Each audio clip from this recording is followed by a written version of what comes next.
Bonjour à vous tous et merci de regarder aujourd'hui aussi cette vidéo du mini-séminaire sur la loi du soleil, ce livre.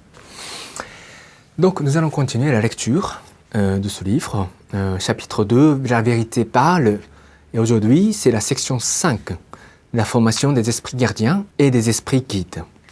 Donc j'ai déjà parlé à plusieurs reprises de l'esprit gardien, n'est-ce pas, dans mes interventions jusqu'ici. Peut-être vous entendez plus si vous vivez dans la sphère occidentale, ou je dirais dans la sphère de la chrétienté, et ange gardien. Bon, vous pouvez comprendre que c'est la même chose. Hein.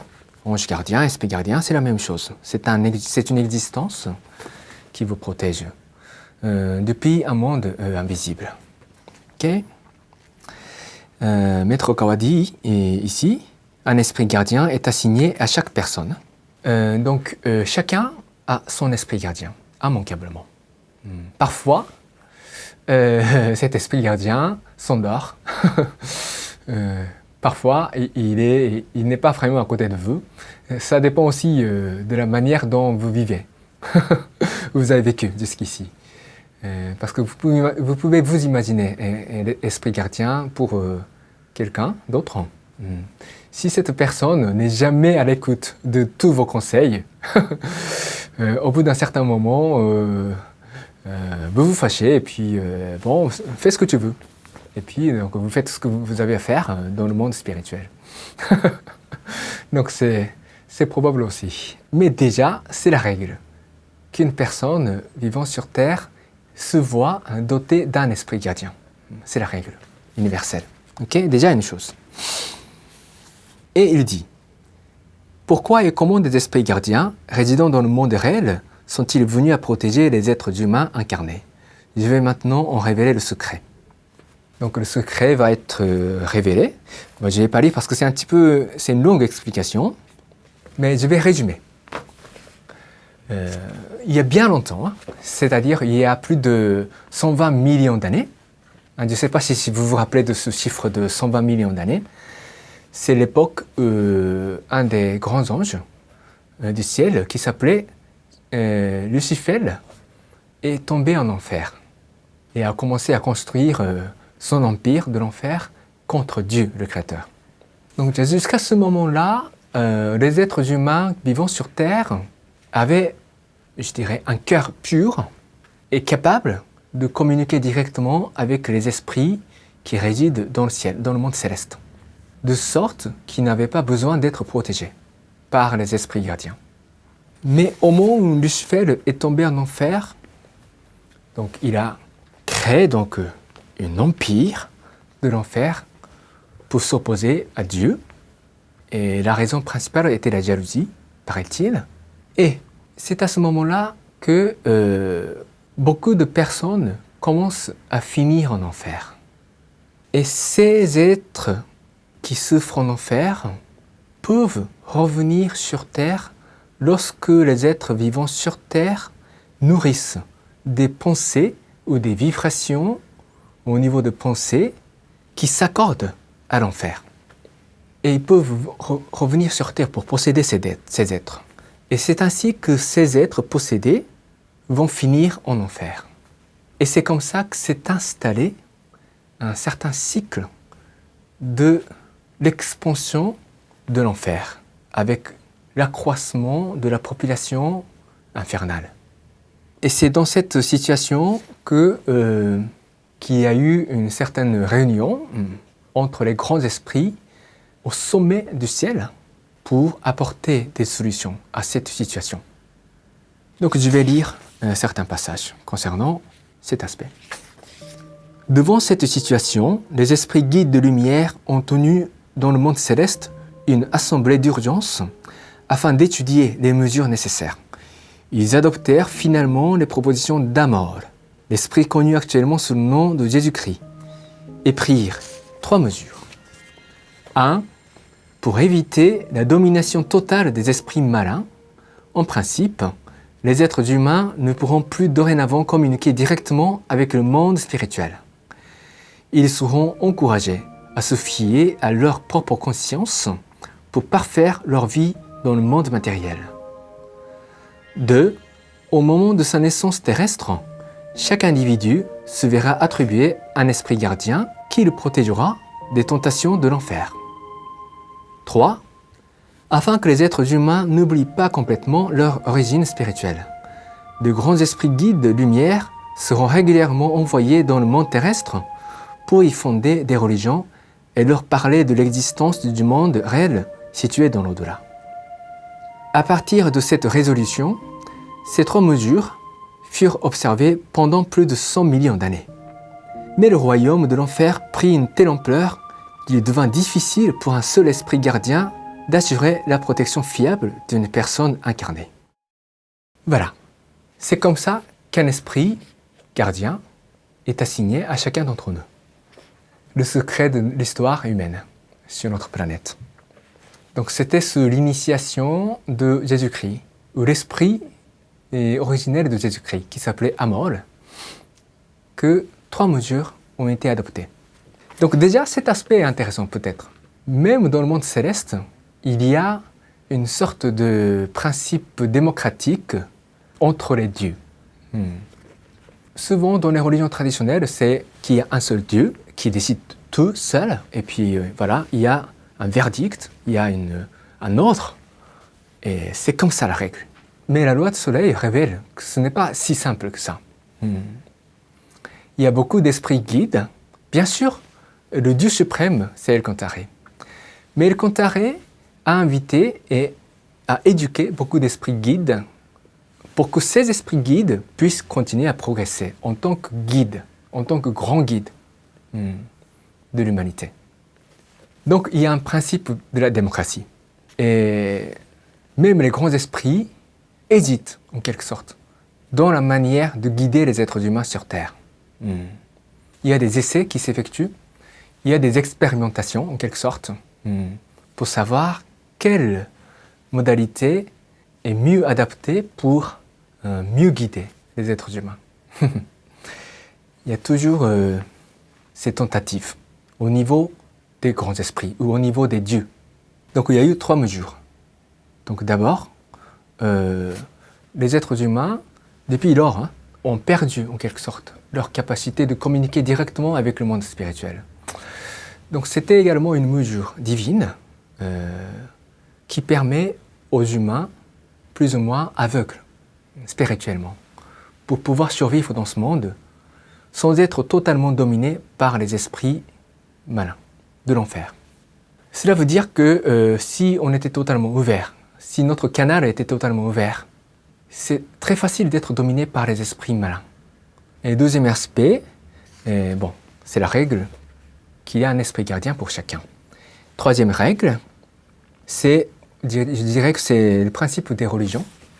Donc, en rendant les gens terrestres aveugles sur le plan spirituel, naturellement et logiquement, il y a de plus en plus de gens matérialistes qui croient que dans les choses matérielles, que dans les choses qu'ils voient.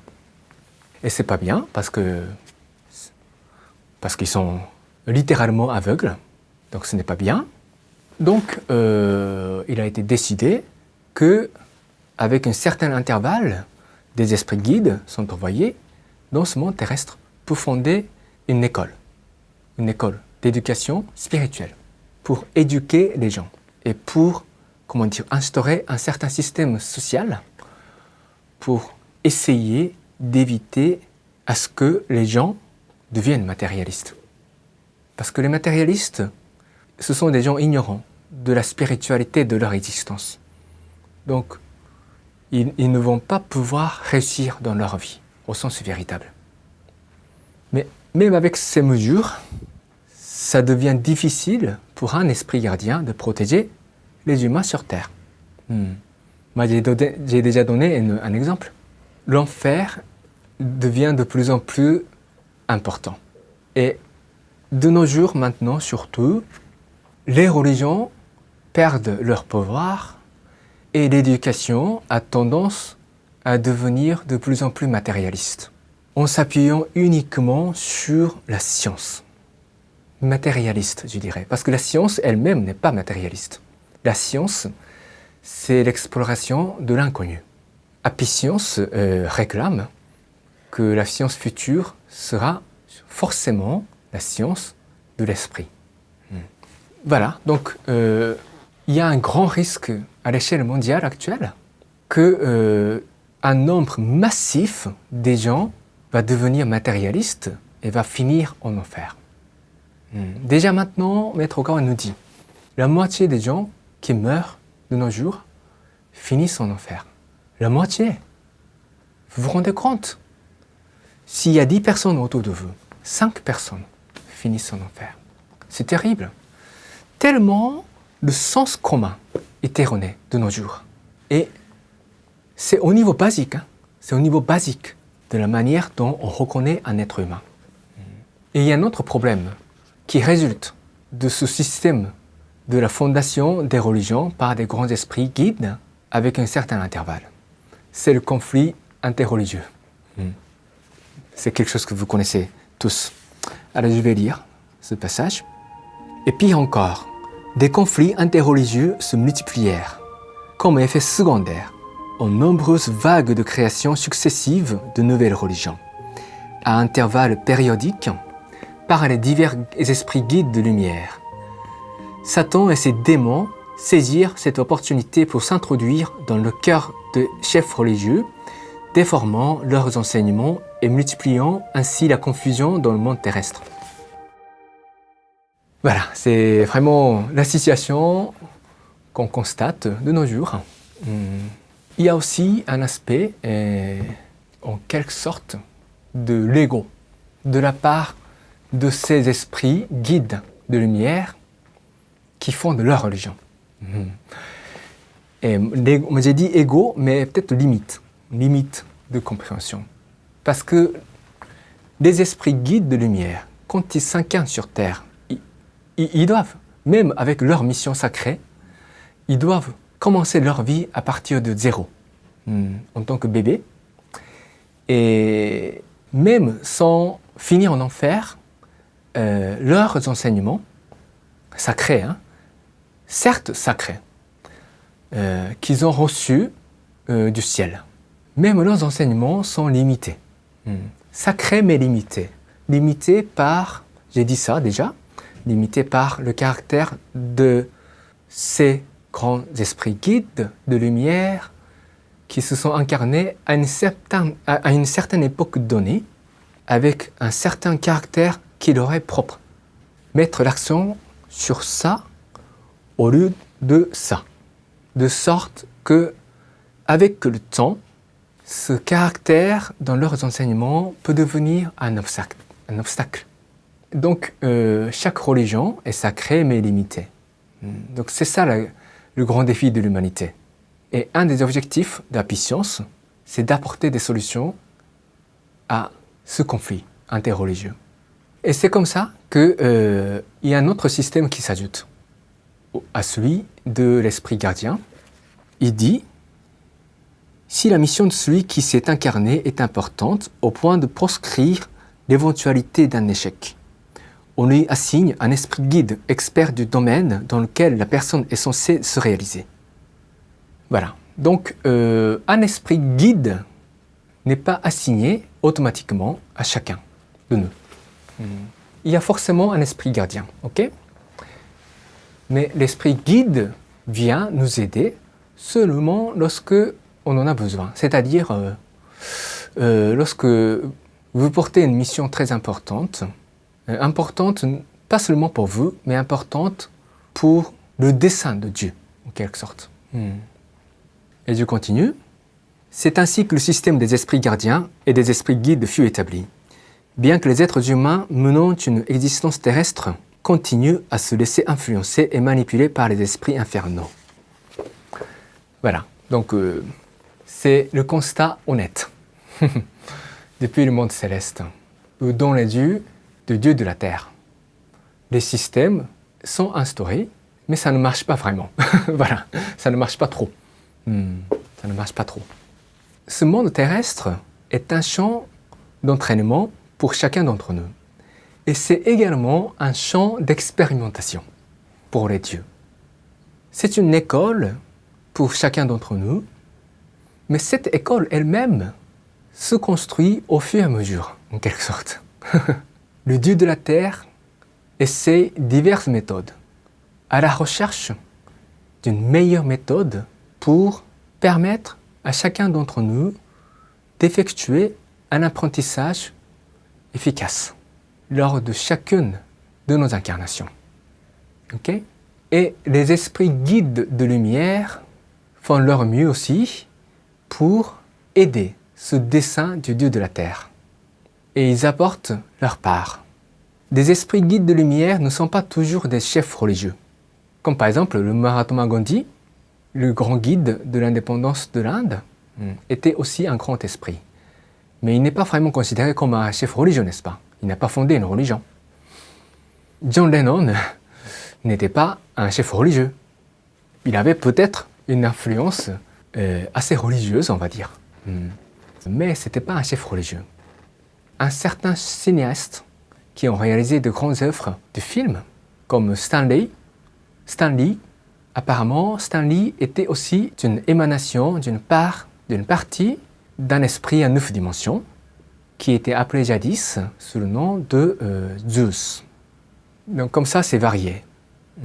Donc ils essaient de trouver des moyens nécessaires pour guider les humains dans chaque région et dans chaque époque.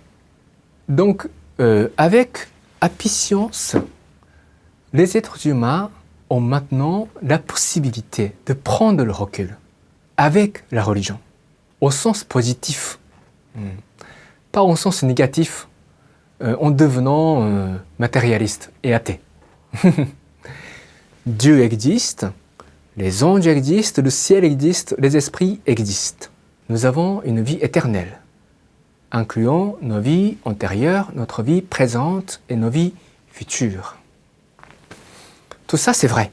Mais chaque religion ne peut pas être si parfaite que leur clergé a tendance d'enseigner à ses adeptes.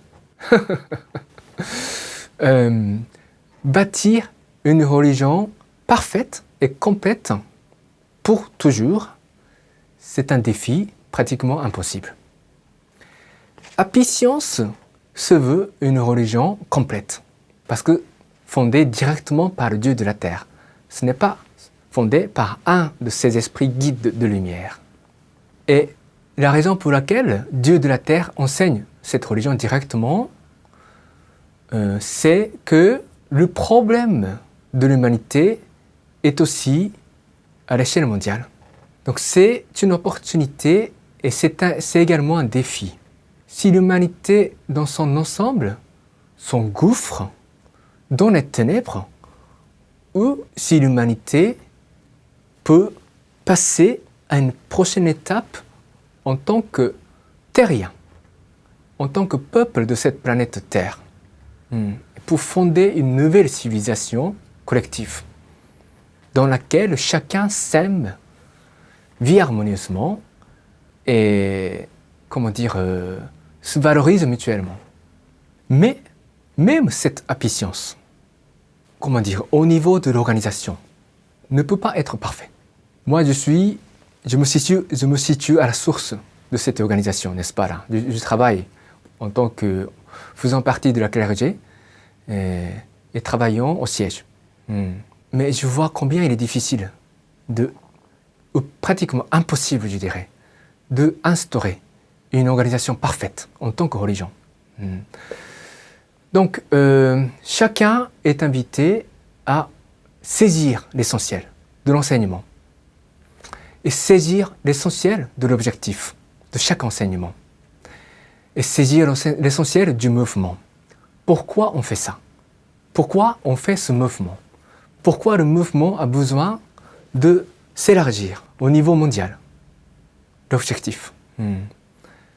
Mais c'est toujours la tendance des êtres humains vivant sur Terre de devenir aveugles et de s'attacher à l'apparence physique. À l'apparence physique, à l'observation des règles déjà établies, sans s'interroger sur l'origine de ces règles, l'objectif de ces règles. Et c'est ainsi que viendra un jour où cette apiccience va devenir une religion obsolète. On n'y peut rien. Donc, chaque membre est invité à faire de son mieux pour saisir eux-mêmes l'essentiel des messages et léguer cet essentiel aux autres et à vos enfants et à vos petits-enfants. Ok? Pour cela, une contemplation sereine, des moments de réflexion spirituelle sont primordiaux. Sans cela, croyons ou non, vous finissez en devenant un peu matérialiste, c'est-à-dire ne voyant que les apparences terrestres et vous perdrez de vue l'essentiel. Ok? Donc maintenant, comme d'habitude, je récite la prière à l'esprit gardien et à l'esprit guide. On récite ensemble cette prière. Hein? Donc cette prière, c'est pour invoquer votre esprit gardien qui peut être éloigné pour l'instant de vous, ou bien c'est pour réveiller votre esprit gardien pour qu'il recommence leur tâche de vous aider. Donc cette prière est importante. Donc si vous avez la prière, le texte de la prière, vous récitez avec moi s'il vous plaît. Prière à l'esprit gardien et l'esprit guide. Mon esprit gardien, mon esprit guide, au plus profond de mon cœur, vous êtes ma fontaine de vie, ma lumière d'espérance, ma source de sagesse, mon bouclier de courage. Assiste-moi, je vous prie, dans mon apprentissage quotidien. Polissez mon cœur chaque jour. Donnez-moi chaque jour de bonnes inspirations. Rectifiez le parcours de ma vie. Gardez-moi loin de tous les maux. Guidez-moi chaque jour dans une existence encore meilleure. Je vous remercie sincèrement. Maintenant, redressez votre dos, asseyez-vous correctement, harmonisez votre respiration et fermez légèrement vos yeux. Maintenant, nous allons prendre 2 minutes pour la pratique de contemplation sur tout ce qu'on a dit aujourd'hui. Allez-y.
Ok, terminez votre contemplation. Voilà, merci beaucoup. Bon, c'est tout pour aujourd'hui et j'espère que ce cours aura réveillé votre ange gardien. Voilà, donc c'est tout pour aujourd'hui. Merci beaucoup, merci de votre attention et à la prochaine.